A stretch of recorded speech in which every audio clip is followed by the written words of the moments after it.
Hindi ako si Diwata, ako si Daga. Ano ba mapayo mo sa mga ibang vendor sa sumisikat?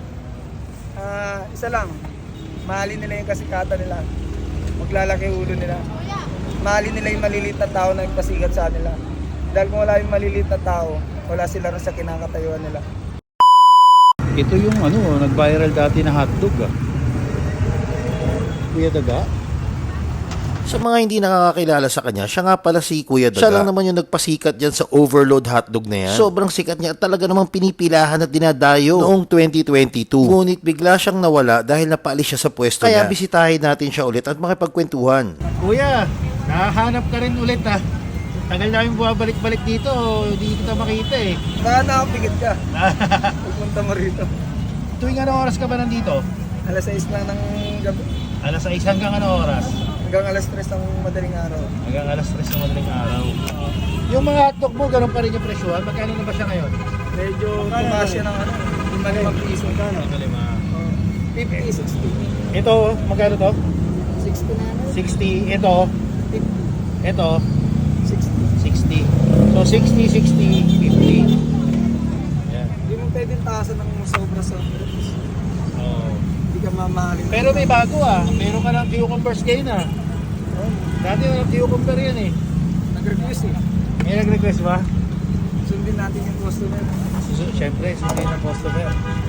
Bago na rin yung lutuan mo Bigay ni Congressman Pechay. Order ako nitong cheese dog. Sina-challenge ka dito. Recently, mga nakakailang hotdog ka sa isang araw. Itong mga average mo ngayon. 500 piraso. Kaya isang hanggang alas 3. Oo. Nakakalimandaan pa rin. Doon mo na lang dinadaan sa dami Kasi maliit lang tubo mo Yun talaga. Hindi ko naman hinahangad yung boss Hindi ko naman hinahangad yung malaking kita. Hinahangad ko. Papakain ko yung masarap pamilya ko. Nagkaroon ka ba ng problema dati dito dahil marami na hingit sa'yo? Oo. Marami. Hanggang sa napagbawalan Kasalanan nyo yan Kasalanan ba namin? Oo, kasalanan yung mga vlogger. Kaya pala nung pumunta kaming una dito. Wala ka. Hindi. Wala tayong dapat sisihin doon Alam mo yung sa Pilipinas kasi, kapwa Pilipino natin yung umihila sa ating mga babae. Kaya sabi nga ni bayani natin na si General Luna, sariling kapwa Pilipino natin yung kalaban natin. Diba? Actually, Wala tayong pagkakaisa, boss. yun ang naging problema ng Pilipinas minsan Kaya wala tayong pag-unlad.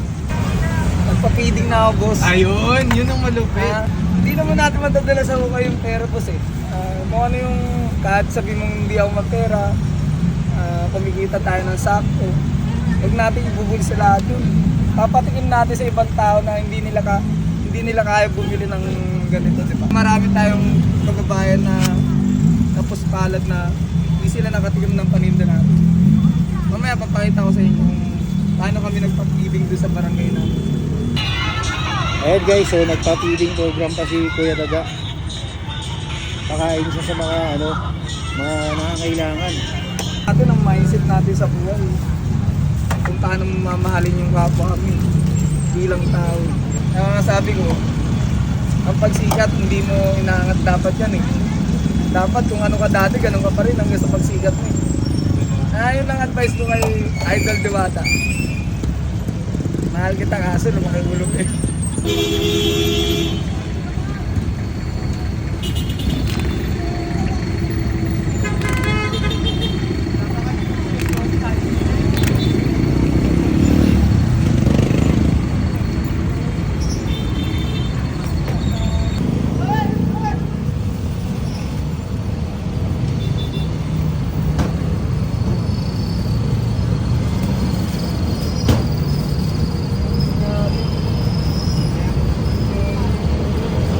Grabe sa overload talaga. Gusto niyo sumama pag nagpa-feeding ko ng Manila, Jay.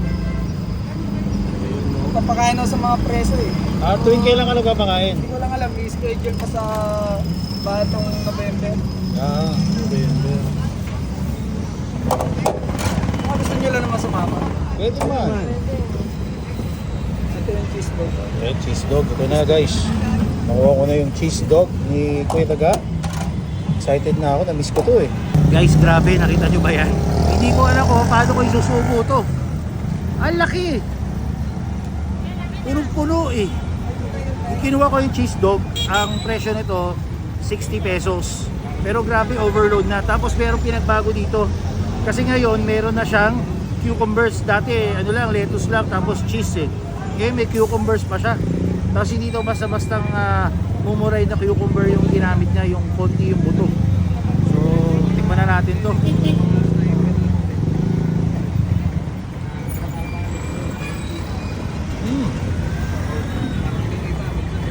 Grabe.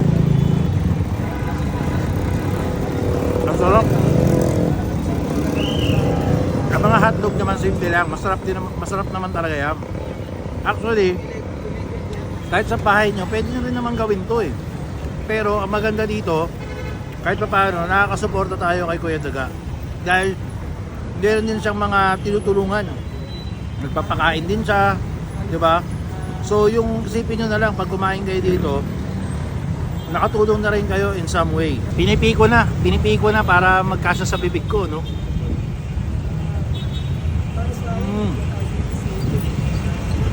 Grabe.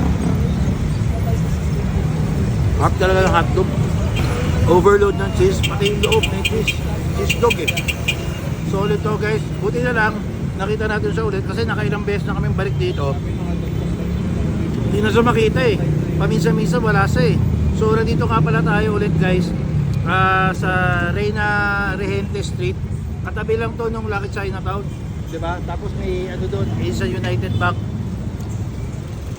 Makikita nyo to, itong card ni Kuya Daga. Ayan, tuwing mga 6 o'clock ng gabi hanggang 3 AM. So kung gusto nyo tikman, try nyo na rin. Masarap naman kasi yung pagkakaluto niya talaga.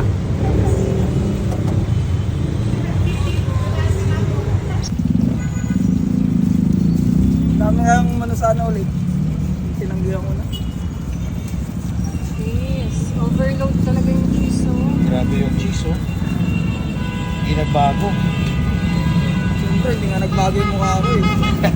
Kuya Daga, sa mura ng paninda mo, kumikita ka pa ba dyan? Sakto lang. Sakto lang. Eh kasi 50 pesos tapos quality yung mga gulay mo. Ayun oh. Nga eh. Pinanindigan ko lang kaya banga ko eh. Mayabang ako eh. Mayabang ka ba? Diba?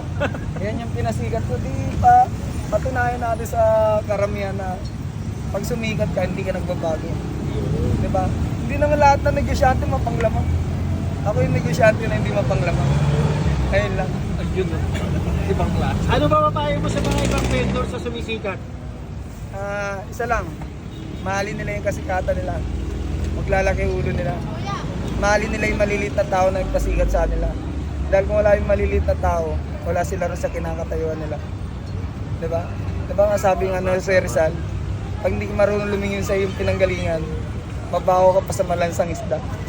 Sa panahon kasi natin ngayon, sistema na bubuhay ngayon. Pag mayaman ka, nire-respeto ka, pag mahirap ka, binabastos ka. Dahil ganun yung sistema ng Pilipinas eh. Pag mahirap ka, mahirap ka. Mahirap maging mahirap. Ganun lang ang sabi ko yan. Dahil una-una kasi sa lahat, pag mayaman ka, walang mga happy sa'yo. Pero mamamatay ka. Dahil mag-i-interest na yung yaman mo eh. Di ba? Yun lang, boss. Sana mahalin nyo. Mahalin nyo sa lahat ng mga sumisikap na vendors. Sana mahalin nyo yung katayuan nyo. Maglalaki ulo nyo. Dahil pag lumaki kasi ulo nyo, kakalimutan kayo ng tao eh, na nagmamahal sa'yo. Hindi ako si Diwata, ako si Daga. Ano ba mapayo mo sa mga ibang vendor sa sumisikat? Isa lang, mahalin nila yung kasikatan nila, maglalaki ulo nila, mahalin nila yung maliliit na tao na nagpasikat sa nila. Dahil kung wala yung maliliit na tao, wala sila rin sa kinakatayuan nila. Ito yung nag-viral dati na hotdog ah. Kuya Daga? Sa mga hindi nakakakilala sa kanya, siya nga pala si Kuya Daga. Siya lang naman yung nagpasikat dyan sa overload hotdog na yan. Sobrang sikat niya at talaga namang pinipilahan at dinadayo noong 2022. Ngunit bigla siyang nawala dahil napaalis siya sa pwesto niya. Kaya bisitahin natin siya ulit at makipagkwentuhan. Kuya, nahanap ka rin ulit ah. Tagal namin bumabalik-balik dito, hindi kita makita eh. Baka nakapigit ka, pupunta mo rito. Tuwing anong oras ka ba nandito? Alas 6 lang ng gabi, Alas 6 hanggang anong oras?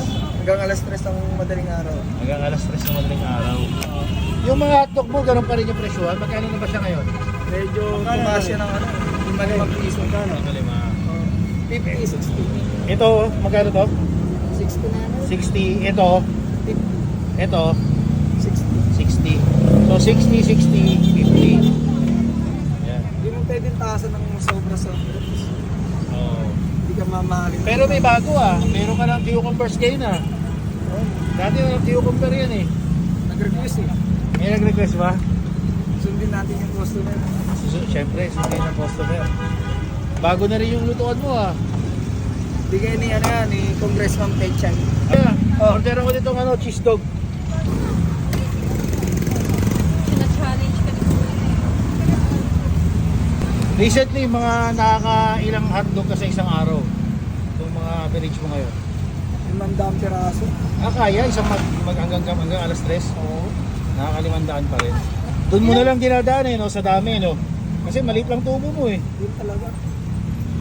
Hindi ko naman inaangad yung ano boss eh. Hindi ko naman inaangad yung malaking kita, inaangad ko. Papakain ko yung masarap pamilya ko.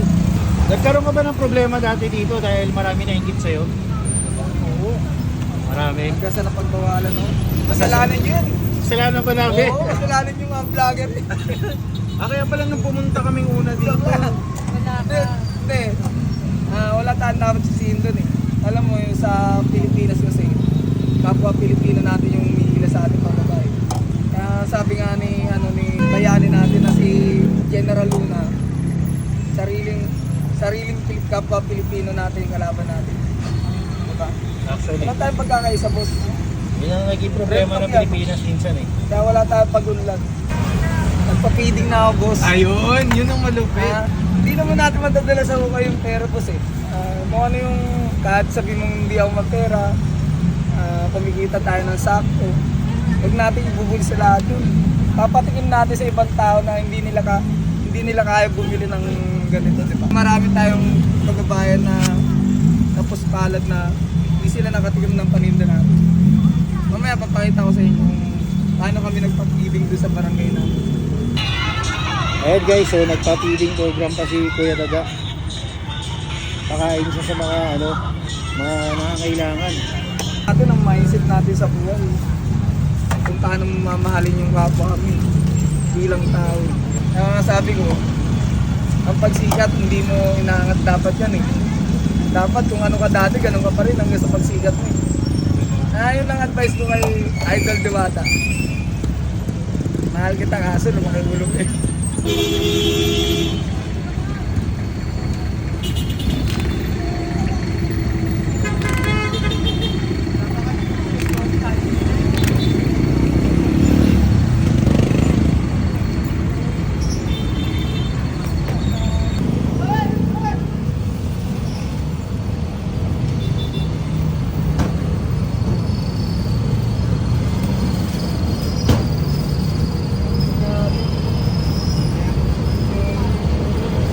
Grabe, so overload talaga. Gusto niyo sumama pag nagpa-feeding ko ng Manila Jade.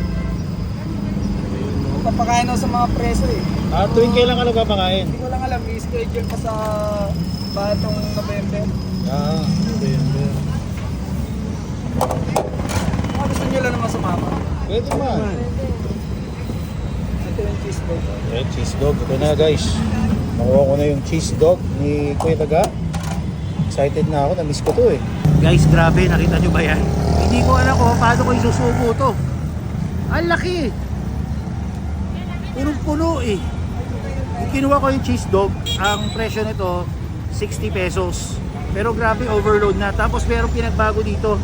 Kasi ngayon, meron na siyang cucumbers. Dati, lettuce lang, tapos cheese eh. Ngayon may cucumbers pa siya.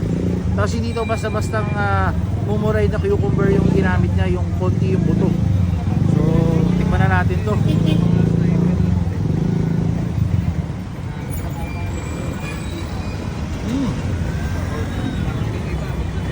Grabe. Ang sarap. Ang mga hotdog naman simple lang, masarap naman talaga yan.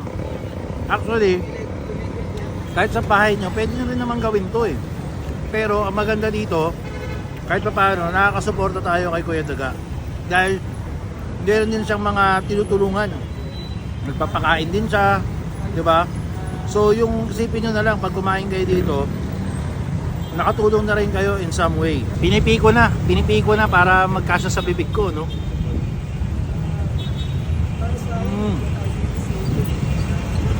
Grabe. Hot talaga yung hotdog. Overload ng cheese, pati yung loob may cheese. Cheese dog eh. Solid to guys. Buti na lang, nakita natin siya ulit kasi nakailang beses na kaming balik dito. Hindi na siya makita eh. Paminsan-minsan wala siya eh. So nandito nga pala tayo ulit guys sa Reyna Regente Street. Katabi lang to nung Lucky Chinatown, diba? Tapos may ano doon, isa United Bank. Makikita nyo to, itong card ni Kuya Daga. Ayan, tuwing mga 6 o'clock ng gabi hanggang 3 AM. So kung gusto nyo tikman, try nyo na rin. Masarap naman kasi yung pagkakaluto niya talaga.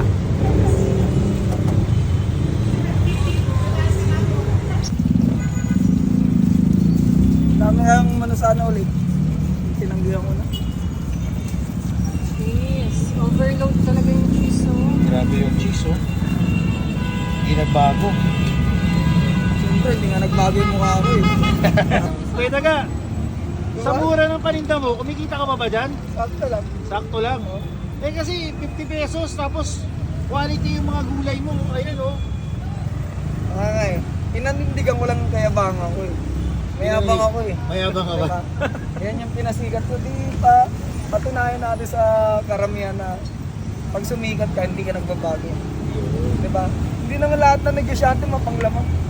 Ako yung negosyante na hindi mapanglamang. Ayun lang. Ayun oh. Ibang class. Ano ba mapayo mo sa mga ibang vendor sa sumisikat? Isa lang. Mahalin nila yung kasikatan nila. Maglalaki ulo nila. Mahalin nila yung maliliit na tao na nagpasikat sa nila. Dahil kung wala yung maliliit na tao, wala sila rin sa kinakatayuan nila. Diba? Diba nga sabi nga na si Rizal, pag hindi ka marunong lumingin sa iyong pinanggalingan, mabaho ka pa sa malansang isda. Sa panahon kasi natin ngayon, sistema na bubuhay ngayon. Pa, kung mayaman ka, nire-respeto ka, pag mahirap ka, binabastos ka. Dahil ganun yung sistema ng Pilipinas eh. Pag mahirap ka, mahirap ka. Mahirap maging mahirap. Ganun lang ang sabi ko yan. Dahil unang-una kasi sa lahat, pag mayaman ka, walang mga api sa'yo. Pero mamamatay ka. Dahil pag-i-interest sa'yo yung yaman mo eh. Di ba? Yun lang, boss. Sana mahalin nyo. Mahalin nyo sa lahat ng mga sumisikap na vendors. Sana mahalin nyo yung katayuan nyo. Huwag lalaki ulo nyo. Dahil pag lumaki kasi ulo nyo, kakalimutan kayo ng tao eh, na nagmamahal sa'yo.